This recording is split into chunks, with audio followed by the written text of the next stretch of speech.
Welcome dear rockers, कैसे हैं आप सभी। तो आज हम देखने वाले हैं मिस्टर एक्स, जो कि अभी हाल ही में रिलीज हुई है। तो कहानी की शुरुआत में हमें न्यूक्लियर वेपन या न्यूक्लियर बॉम्ब के बारे में वॉइस ओवर के जरिए बताया जाता है कि ये कितना खतरनाक है। इससे पूरी मानवता एक पल में खत्म हो सकती है, इतना खतरनाक। इस न्यूक्लियर वेपन बॉम्ब से सभी डरते हैं दोस्तों, लेकिन इंसान ने पता नहीं इसको बनाया क्यों। साल 1964 में चाइना ने सीक्रेटली अपने न्यूक्लियर वेपन को टेस्ट किया। जिस बारे में अमेरिका को पता चला तो वो इंडिया के पास आया मदद मांगने के लिए। असल में अमेरिका नंदा देवी के पहाड़ों पर चाइनीज न्यूक्लियर प्रोग्राम या उनकी गतिविधियों पर नजर रखने के लिए एक न्यूक्लियर लिसनिंग डिवाइस लगाना चाहता था। इसीलिए इंडिया की टीम और अमेरिका की टीम के आईएसआई ने मिलकर इस डिवाइस को नंदा देवी माउंटेन्स में ले जाने का सोचा। अब अमेरिका ने इंडिया को यह नहीं बताया था कि ये जो वो डिवाइस लेके जा रहे हैं वो असल में एक रेडियो एक्टिव डिवाइस है, जिसके अंदर 7 प्लूटोनियम कैप्सूल्स हैं। मतलब इन न्यूक्लियर कैप्सूल से किसी भी न्यूक्लियर वेपन को पावर दी जा सकती है। मतलब ये प्लूटोनियम न्यूक्लियर बॉम्ब जैसे रिएक्शन को करवाने के लिए कैटलिस्ट का काम करता है। अब अगर आपने कभी केमिस्ट्री पढ़ी होगी, साइंस के स्टूडेंट्स रहे होंगे, तो आपको पता होगा कैटलिस्ट क्या होता है। जहां तक मैं रिकॉल कर पा रहा हूं तो ये शायद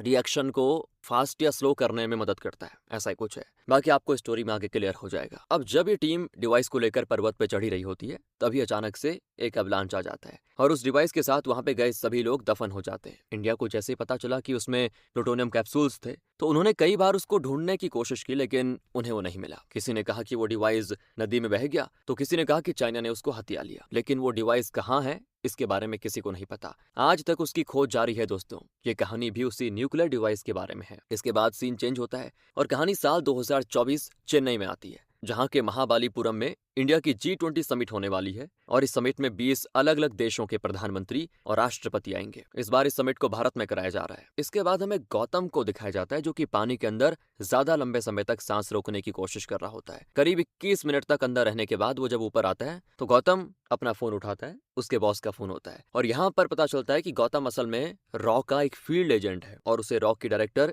इंदिरा का कॉल आया, जो गौतम से कहती है कि पानी के अंदर सांस रोकने का रिकॉर्ड बाद में बना लेना, पहले तुम्हें एक बड़े मनी लॉन्ड्रिंग को होने से रोकना है, जिसमें 1 करोड़ की करेंसी इन्वॉल्व हो रही है, वो भी डॉलर्स में। इन पैसों को हमारे देश के खिलाफ आतंकवाद के लिए इस्तेमाल किया जाएगा। तो तुम आज अपनी टीम के साथ जाओ और मैं तुम्हें उनके एक आदमी की पहचान बेचती हूँ, जिसके जरिए तुम उसको रोक सकते हो। और ध्यान रखना, ये सीक्रेट ऑपरेशन है, तो लोकल पुलिस वालों को इन्वॉल्व मत करना। इसके बाद हमें गौतम की टीम को दिखाया जाता है, जिसमें 2 फील्ड एजेंट जिनके नाम है रविंद्रा और योगी, एक वेपन एक्सपर्ट जिसका नाम है जसलीन, और एक हैकर शहीबा, जो किसी भी सिस्टम को हैक करने में बड़ी माहिर है। शहीबा का काम होता है सीसीटीवी को हैक करने, इनको लोकेशन के बारे में बताने और ऐसी जो भी चीजें वो सब करने में, कहां पर क्या है और कौन है। बाकी गौतम खुद योगी के साथ एक आदमी के पीछे जाता है, जिसको गौतम मारकर बेहोश कर देता है और उससे एक दूसरे रुपए फटे हुए नोट को लेकर अपने पास रख लेता है। ये नोट एक टोकन की तरह है दोस्तों। इसके बिना दिखाए इन्हें हवाला या लॉन्ड्रिंग के पैसे नहीं मिलेंगे। तो गौतम इसको लेकर एक ज्वेलरी शॉप पे पहुंच जाता है, जहां जब वो फटा हुआ नोट दिखाता है तो ज्वेलरी शॉप वाला उसको एक एड्रेस देता है। अब गौतम उस एड्रेस पे पहुंचकर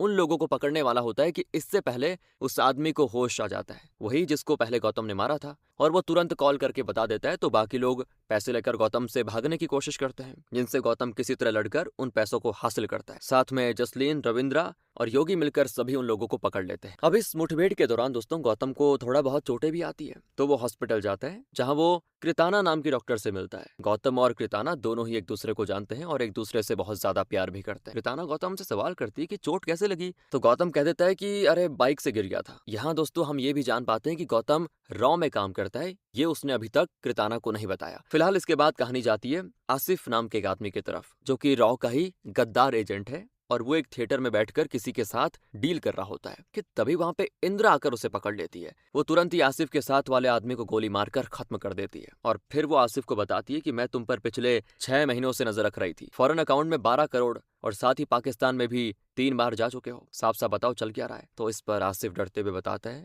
उन लोगों को वो डिवाइस मिल गया है जो कभी नंदा देवी पर्वत पे गुम हुआ था। अब उस डिवाइस को रशियन मिलिटेंट्स पाकिस्तान ले जाने वाले हैं। तो इंदिरा आसिफ से सवाल करती है कि कोई और जानकारी जो हमारे लिए जरूरी हो बताओ। तो आसिफ कहता है कि वो लोग एक कोड बोलते हैं, जिसका मतलब मुझे नहीं पता, लेकिन शायद उनका मेन प्लान है। वो कोड लैंग्वेज में बोलते हैं कामिनी विल बर्न ब्राइट। अब ये सुनकर इंदिरा पूछती है कि ये कामिनी कौन है। तो आसिफ कहता है कि मुझे नहीं पता, बस अब आप मुझे छोड़ दीजिए। तो इंदिरा कहती है कि हम गद्दारों को माफ नहीं करते और इतना कहकर वो आसिफ को गोली मार देती है। सीन शिफ्ट होता है निर्मला नाम की एक हाउसवाइफ पे, जो कि अपने पति और छोटे से बेटे के साथ रहती है। जैसे ही निर्मला का पति ऑफिस चला जाता है, निर्मला को एक आर्मी ऑफिसर अर्जुन का कॉल आता है और वो निर्मला को कामिनी नाम से बुलाता है। तो यहाँ पर ये तो क्लियर हो गया कि कामिनी इसी का नाम है। खैर, अर्जुन का कामिनी के साथ अफेयर चल रहा है दोस्तों। बाकी अर्जुन के कहने पे निर्मला उसे अपनी कुछ फोटोज भेजती है और फिर फोन काट देती है। इसके बाद इंदिरा रॉ के एजेंट हैंडलर पोन्नू स्वामी को मिलने के लिए बुलाती है। पोन्नू स्वामी के आने पर इंदिरा उससे कहती है कि अब तुम्हारी बीवी कैसे, पहले ये बताओ।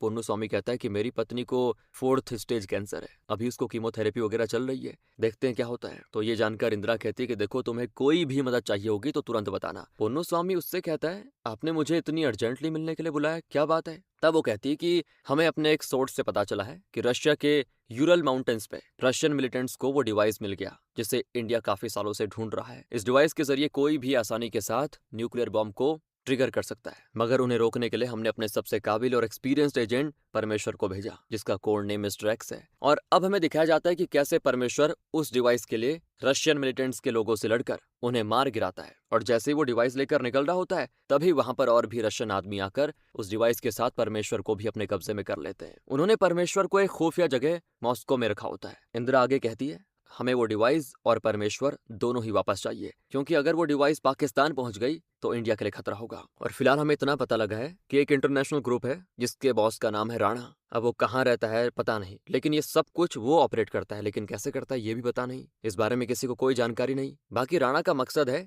इस डिवाइस को हासिल करके इंडिया में न्यूक्लियर हमले को करवाना, ताकि वो इंडिया को मिट्टी में मिला पाए। पर इंडिया के अलावा उसका एक बड़ा प्लान है जिसका किसी को कोई अंदाजा नहीं। इंदिरा दोस्तों आगे पोन्नू स्वामी से पूछती है कि तुम्हारा मॉस्को में कोई लोकल एसेट है क्या जो उस डिवाइस के साथ परमेश्वर को वापस ला सके। तो पोन्नू स्वामी अमर नाम के लोकल एसेट का नाम लेता है, जो कि अकेले ही काम करता है। वैसे अमर बड़े ही आराम के साथ रशियन मिलिटेंट्स के कब्जे से इस डिवाइस और परमेश्वर दोनों को बचा लेता है। लेकिन परमेश्वर को अमर पे शक होता है, तो अमर उसे अपना नाम और आईडी नंबर वगैरह सब कुछ बताता है। जिसके बाद अमर कहता है कि आप 20 सालों के बाद दिखाई दिए हो, आप आखिर थे कहाँ पे। तो परमेश्वर कहता है कि मैं 20 सालों से भाग रहा हूँ, पर अब बस और नहीं भागना चाहता। तो अमर उससे हंसते हुए कहता है कि आप रिटायरमेंट ले लो, लेकिन मैं जानता हूँ आपको नहीं मिल सकती। इतना कहकर वो परमेश्वर को अपने कब्जे में ले लेता है, क्योंकि उसने परमेश्वर को जो गन दी थी उसमें गोली नहीं होती। अमर उससे कहता है कि मैं रॉ का लोकल एसेट हूँ, लेकिन असल में मैं राणा के लिए काम करता हूँ। हाँ दोस्तों, ये तो धोखा हो गया। इतना कहकर वो परमेश्वर और डिवाइस को अपने कब्जे में ले लेता है। इसके बाद हमें गौतम और कृताना को दिखाया जाता है, जो कि साथ में एक मूवी थिएटर में मूवी देखने के लिए आए होते हैं। वहां से घर जाते वक्त गौतम देखता है कि कुछ लड़के एक लड़की के साथ गलत काम करने की कोशिश कर रहे हैं। अब जब वो लड़की मदद के लिए गौतम को भैया कह के बुलाती है, तो वो सुनते ही गौतम को अपना बचपन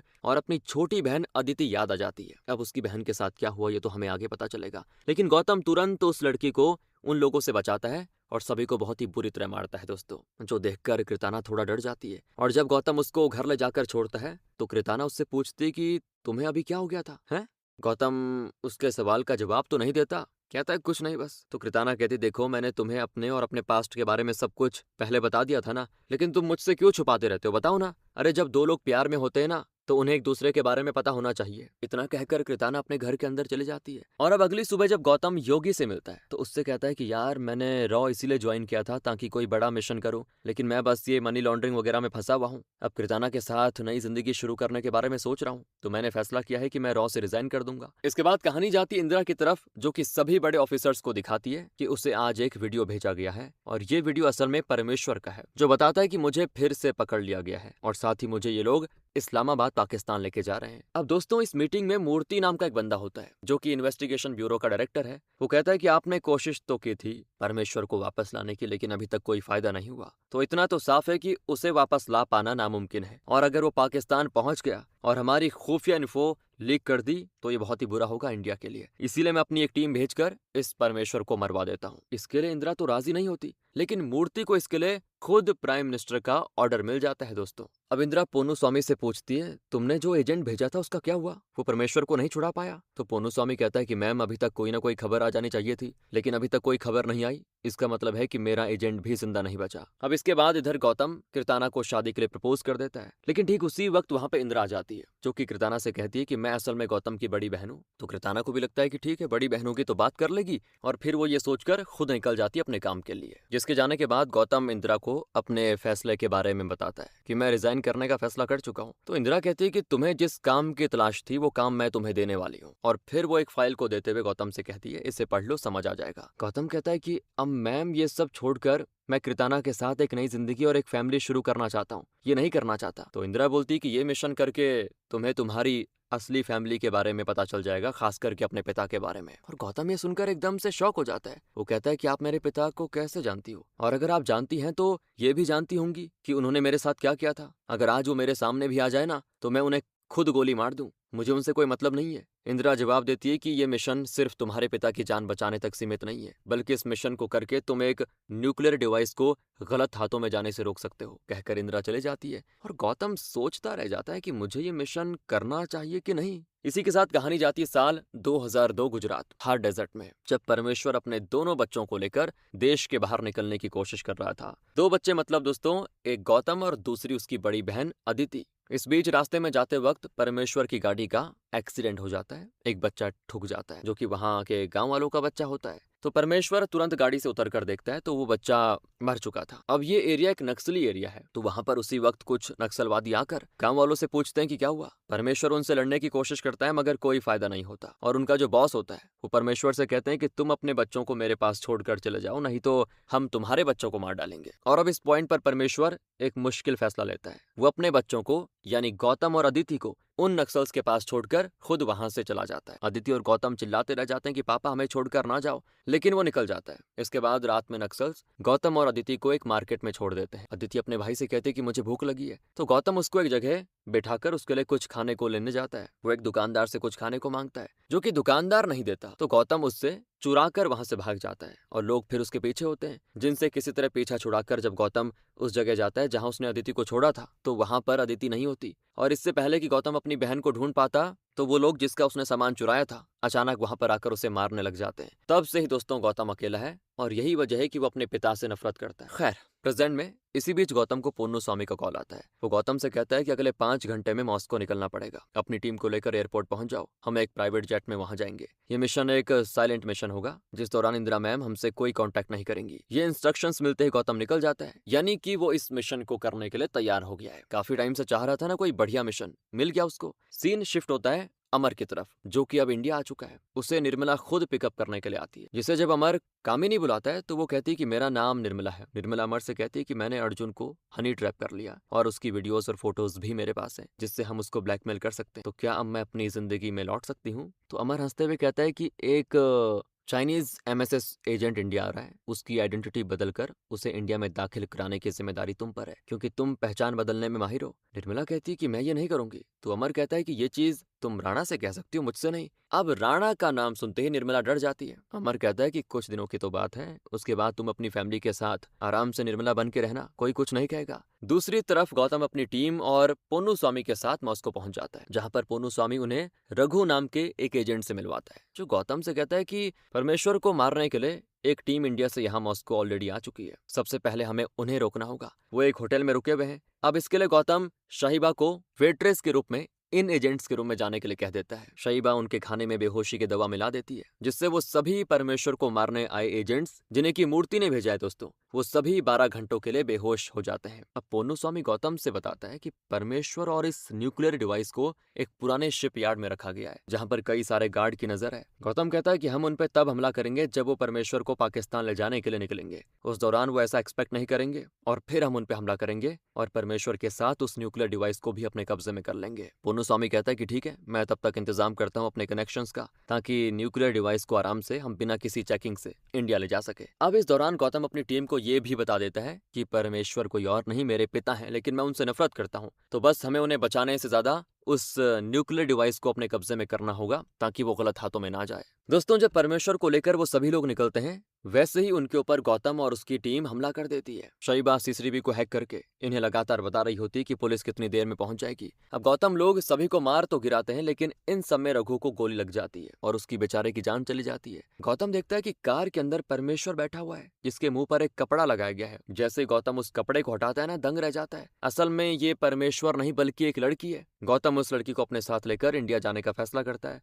बाकी परमेश्वर कहाँ है ये किसी को नहीं पता। बाकी हाँ, न्यूक्लियर डिवाइस इनके कब्जे में है। इसी बीच सीन निर्मला और अमर पे जाता है। चाइनीज MSS एजेंट पानी के रास्ते इंडिया में दाखिल होता है, जिसे निर्मला एक नई पहचान देती है। वो कहती है कि तुम सभी से बताना कि तुम मणिपुर से हो और एक स्पा चलाते हो। इसके बाद सीन वापस से गौतम लोगों पे आ जाता है, जो कि न्यूक्लियर डिवाइस और उस लड़की को लेकर प्राइवेट प्लेन से इंडिया आ रहे होते हैं। तो इस दौरान गौतम उस लड़की से कहता है कि तुम परमेश्वर की जगह कैसे? तो लड़की कहती है कि मुझे इन लोगों ने लंदन से किडनैप किया था और यहाँ ले आए। तो गौतम कहता है कि मैं इंडिया पहुंचकर अपनी इंदिरा मैम से बात करूंगा और वो तुम्हें वापस लंदन भेज देंगी। लेकिन वो आगे कहता है कि तुम्हें इन लोगों ने किडनैप क्यों किया? तो वो लड़की कहती है कि इसीलिए क्योंकि मेरे पापा एक रॉ एजेंट है, उनका नाम परमेश्वर है। ओह वाह यार, ये सुनकर सभी दंग रह जाते हैं, खास करके गौतम। गौतम उससे कहता है कि तुम्हारा नाम क्या है? तो वो अपना नाम अदिति बताती है। बस दोस्तों क्या बोलूं, गौतम को जो खुशी होती है ना, वो अलग लेवल की होती है। वो उसको बहन कह के बुलाता है। इस तरह ये भाई बहन आपस में मिल जाते हैं, क्योंकि अदिति को भी पता चल जाता है ये उसका भाई गौतम है। इस बीच इंडिया में G20 समिट के लिए वर्ल्ड लीडर्स आना शुरू कर देते हैं। तभी प्राइम मिनिस्टर के साथ एक मीटिंग के दौरान जो अपना मूर्ति है ना,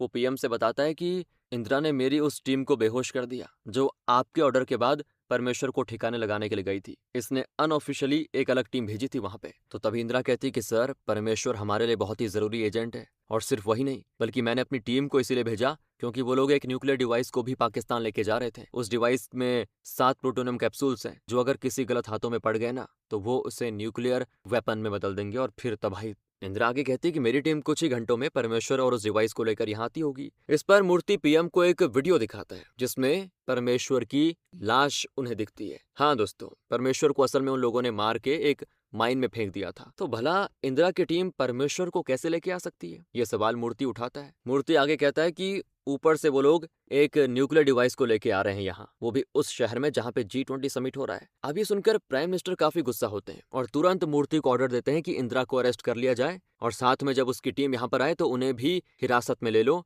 और वो जो न्यूक्लियर डिवाइस आएगा उसे भी अपने कब्जे में कर लो, और ये बात किसी भी तरह बाहर लीक नहीं होनी चाहिए। तो बस अब PM के ऑर्डर पर इंदिरा को गन पॉइंट लेकर मूर्ति अपने साथ लेके जाने लग जाता है। इस बीच उसको पता चलता है कि गौतम लोग भी आ गए, तो तुरंत वहां की फोर्सेस गौतम लोगों को गन दिखाकर उन्हें अरेस्ट करने की कोशिश करती है। इससे पहले गौतम कुछ समझ पाता, मूर्ति की भेजी फोर्सेस पर कई अनजान लोग हमला करने लग जाते हैं। लगातार वो लोग फायरिंग कर रहे होते हैं, और ये असल में दोस्तों अमर का काम होता है। बाकी जब ये खबर मूर्ति को मिलती है तो उसको लगता है कि उसकी फोर्स पर यह हमला इंदिरा ने करवाया, तो वो गाड़ी रोककर इंदिरा से इस बारे में पूछने लग जाता है। बाकी इधर अमर सब जगह लाइट बुझवाकर अंधेरा करवा देता है, और जब वापस से लाइट ऑन होती है, उसने मूर्ति की फोर्स को मार गिराया होता है, और गन पॉइंट पर वो अदिति को लेकर गौतम के सामने आता है। गौतम से कहता है कि ये सब मेरा सेटअप था ताकि ये न्यूक्लियर डिवाइस इंडिया में आ सके, और इसे तुम लोग ही यहाँ पे लेके आगे, कितना बढ़िया है। तो बस हमें ये न्यूक्लियर डिवाइस दे दो और तुम सभी जा सकते हो, इसीलिए हमने तुम पे कोई गोली नहीं चलाई। इतना कहने के बाद अमर के आदमी उस डिवाइस को अपने कब्जे में कर लेते हैं, और जब अमर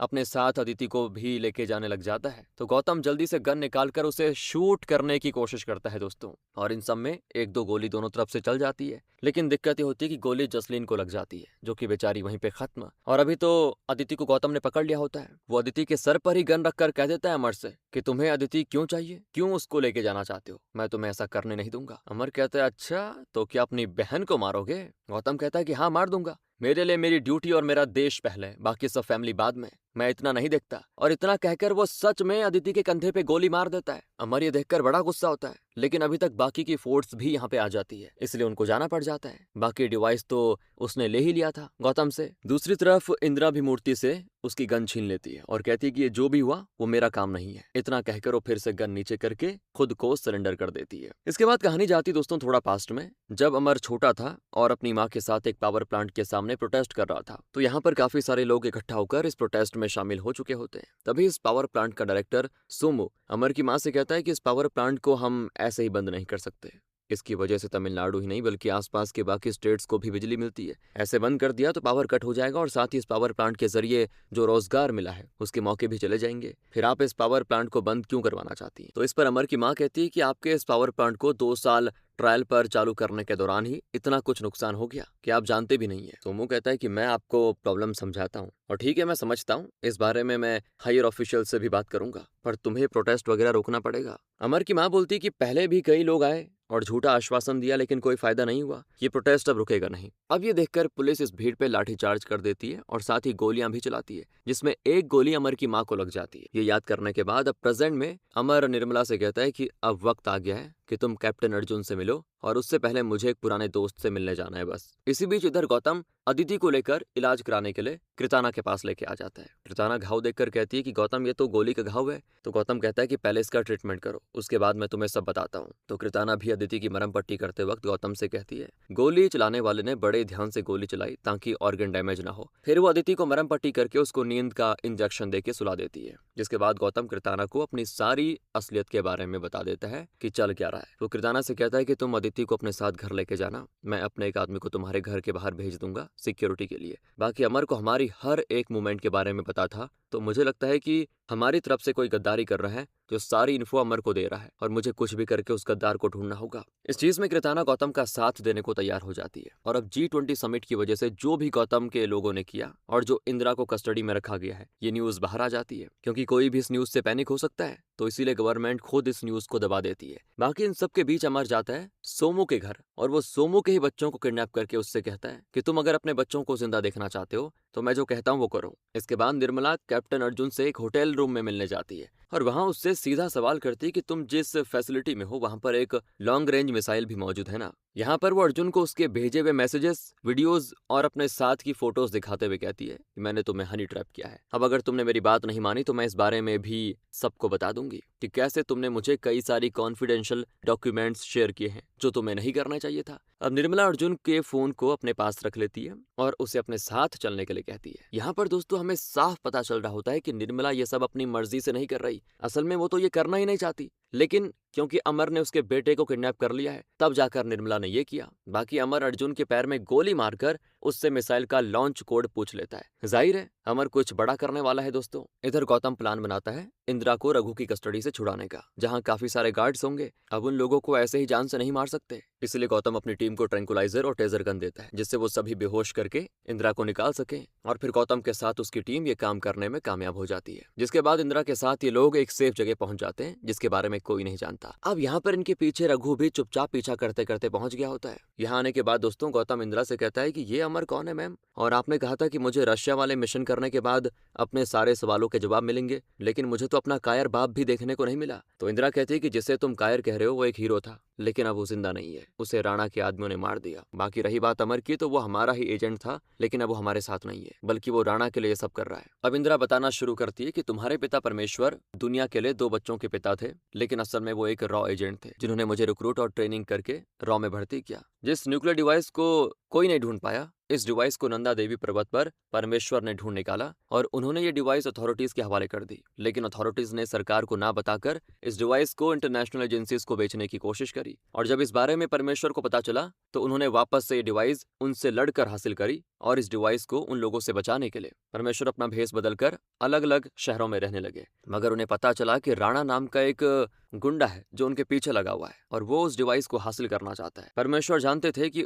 उससे बचना मुश्किल है, इसीलिए परमेश्वर ने उस डिवाइस और अपने बच्चों के साथ बॉर्डर के रास्ते निकलने का इंतजाम किया। और उस दौरान उनसे वो एक्सीडेंट हो गया और नक्सल्स के सामने उन्हें अपने बच्चों को छोड़कर इसीलिए जाना पड़ा क्योंकि उनके पास वो न्यूक्लियर डिवाइस था। नक्सलियों को पता चलता तो वो तो उसको भी ले लेते, और इसीलिए परमेश्वर वहां से अपने बच्चों को छोड़कर निकल गए। और फिर उन्होंने मुझसे तुम लोगों का ध्यान रखने को कहा। हमारी फोर्स करने पर उन लोगों ने तुम्हें और तुम्हारी बहन को एक मार्केट में छोड़ दिया, और जब तक हम वहां पहुंचते तुम दोनों भाई बहन बिल्कुल अलग हो चुके थे। बाकी परमेश्वर ने उस डिवाइस को ले जाकर रशिया में छुपा दिया और 20 साल तक खुद को वो राणा से बचाते रहे। बाकी उसके बाद क्या हुआ तुम जानते हो, उसी न्यूक्लियर डिवाइस ने उनकी जान ले ली। गौतम तुम ही बताओ, तुम उनकी जगह होते तो क्या करते? एक रॉ ऑफिसर के तौर पर तुम फैमिली को छूते या देश को बचाते? उन्होंने भी परिवार को छोड़कर देश को ऊपर रखा। अब ये सारे डिस्कशन के बाद ये लोग अंदर जाते हैं जहां पर रघु छिप कर इनको देख रहा होता है, पर तभी उसे गौतम पकड़ लेता है। वो रघु से कहता है कि मुझे पता था कि तुम हमारा पीछा कर रहे हो। तो रघु इंदिरा से कहता है कि अगर मुझे तुमको पकड़ना होता ना तो मैं अकेले ना आता,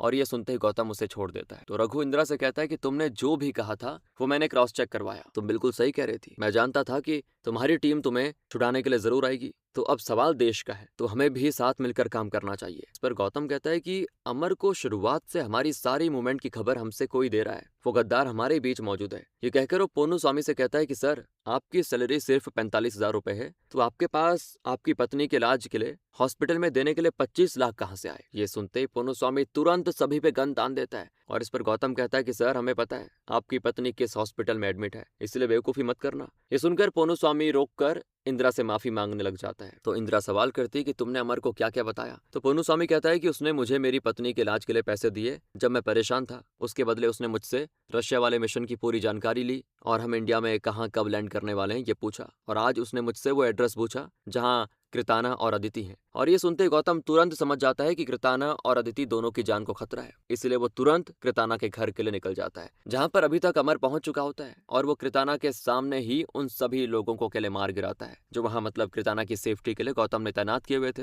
ये देखकर कृताना तुरंत अपने बैग से गन निकालकर अमर पे तान देती है, जो कि गौतम ने ही उसके बैग में रखी थी। तो अमर कृताना से कहता है कि तुम्हारे हाथ किसी को मार नहीं सकते, तुम्हारे हाथ तो जान बचाने के लिए हैं। और अब यहाँ पर पहला ट्विस्ट सामने आता है और हमें पता चलता है कि कृताना के साथ जो है वो अदिति नहीं बल्कि वेदा है। अब ये वेदा कौन है थोड़ी देर में पता चलेगा, लेकिन आप बस इतना जान लीजिए कि वेदा असल में अमर के साथ है। वेदा इस पॉइंट पर अमर के साथ यहाँ से चली जाती है। दोनों के जाने के बाद यहाँ गौतम पहुंच जाता है तो देखता है अमर अदिति को तो ले गया, लेकिन कृताना को भी उसने नहीं मारा। दरअसल दोस्तों, शुरुआत से ही गौतम को अदिति पर शक था कि हो न हो इसे यहाँ प्लांट किया गया हो। उसकी सालों पहली खोई हुई बहन अदिति का न्यूक्लियर डिवाइस वाली वैन में मिलना बहुत ही अजीब बात लग रही थी गौतम को पहले, इसीलिए गौतम ने अदिति के बारे में शैबा से पता करने के लिए बोल दिया था और साथ ही उसने कृताना से भी इस बारे में बता दिया था। उसने कृताना को एक डिवाइस उसकी ड्रेस में लगा के दिया था जिसे कृताना ने अदिति को पहनने के लिए दे दिया। और फिलहाल अदिति यानी कि जो वेदा है वो अमर के साथ तो है, लेकिन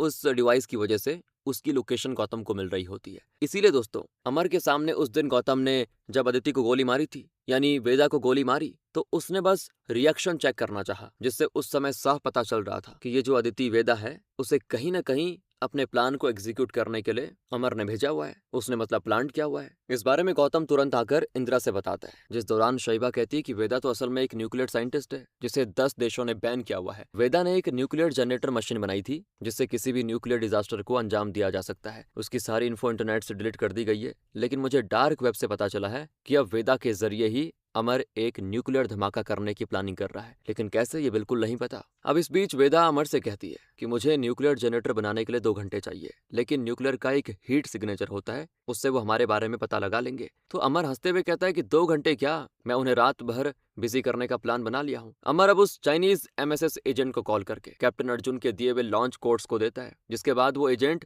मिलिट्री के सर्वर को हैक करके उस मिसाइल के लॉन्च कोड की मदद से मिसाइल को लॉन्च कर देता है, जिसके लॉन्च होते सभी को लगता है कि ये मिसाइल शायद G20 समिट की तरफ चलाई जाएगी, लेकिन ये मिसाइल पाकिस्तान में जाकर गिरती है, जिससे तुरंत ही पाकिस्तान भी हमले के लिए तैयार हो जाता है और देखते देखते इंडिया पाकिस्तान युद्ध शुरू हो जाता है। इंडिया के पीएम के पास भी इस वॉर को रोकने के अलावा कोई चारा नहीं होता, क्योंकि पाकिस्तान उनकी बात नहीं मानता। बाकी इंदिरा तुरंत उस डिवाइस के जरिए अमर को ट्रैक करके गौतम को उसे रोकने के लिए भेजती है, लेकिन सडनली ये डॉट यानी कि ये डिवाइस 7 अलग अलग लोकेशंस दिखाता है और ये देखकर गौतम इतना तो समझ जाता है कि अमर को हमारा ये डिवाइस मिल गया है और उसने ये हैक कर दिया। इसीलिए वो इंदिरा से कॉल करके कहता है कि मैम, वो कुछ बड़ा करने वाला है और ये सब करके वो हमारा ध्यान भटका रहा है। तभी इंदिरा को पता चलता है कि जो 7 लोकेशंस दिख रही हैं उनमें से एक लोकेशन कामिनी अपार्टमेंट की है, जहां पर एक अनजान एम्बुलेंस पार्किंग में जाकर खड़ी है। उस एम्बुलेंस में बॉम्ब हो सकता है, इसीलिए कमांडोज की एक टीम वहां के लिए निकल जाती है। अब दोस्तों, यहाँ असल में अमर का प्लान ये है कि जैसे ही कमांडोज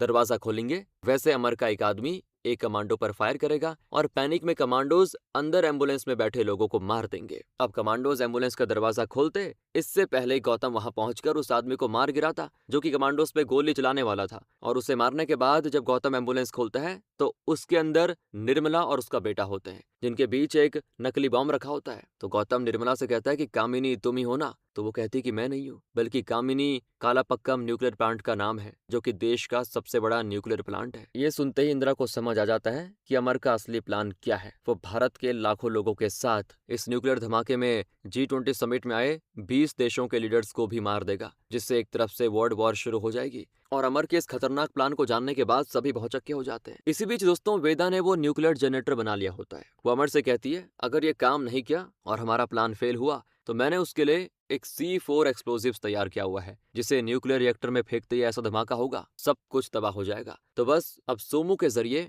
अमर और उसके आदमी मेंटेनेंस वाले बनकर न्यूक्लियर कॉम्प्लेक्स में एंटर कर जाते हैं। इस काम के लिए इन्होंने सोमू को किडनैप किया था। बाकी अमर को रोकने के लिए गौतम कालापक्कम के लिए निकलता है, जहां जाने के दौरान शहीबा उसको एक वायरस देती है और कहती है कि इस वायरस को तुम्हें कुछ भी करके वहां के सर्वर के पीछे बैकअप कंप्यूटर में डालना है, उसके बाद मैं सब संभाल लूंगी। शहीबा से वायरस को पेन ड्राइव लेकर गौतम अपनी टीम के साथ निकल जाता है और यहाँ इंदिरा पीएम से कहती है कि उन्होंने 7 में से 2 कैप्सूल्स का इस्तेमाल कर लिया है, ये न्यूक्लियर धमाका करने का प्लान है। वो पीएम से कहती है कि इस न्यूक्लियर रिएक्टर में होने वाले धमाके से करीब 100 किलोमीटर्स में जितनी भी जीवन, जितना भी आबादी है, सब खत्म हो जाएगा, यानी कि लगभग 1 करोड़ लोगों की मौत निश्चित है। आगे इंदिरा कहती है कि मैं खुद गौतम के साथ वहां जा रही हूँ। वहां मैंने मिलिट्री और एयरफोर्स इसलिए नहीं भेजा क्योंकि इससे पब्लिक में पैनिक क्रिएट होगा और अमर को पता चल जाएगा कि हम उसके कितने करीब आ चुके हैं और वो तभी न्यूक्लियर एक्सप्लोजन को स्टार्ट कर देगा। इंदिरा बाहर जाकर अपने जूनियर से कामिनी के बारे में पूछती है, तो कामिनी को अगले ही पल इंदिरा के सामने देखते हैं। कामिनी मतलब निर्मला को, और यहाँ पर पता चलता है कि निर्मला का असली नाम कामिनी है,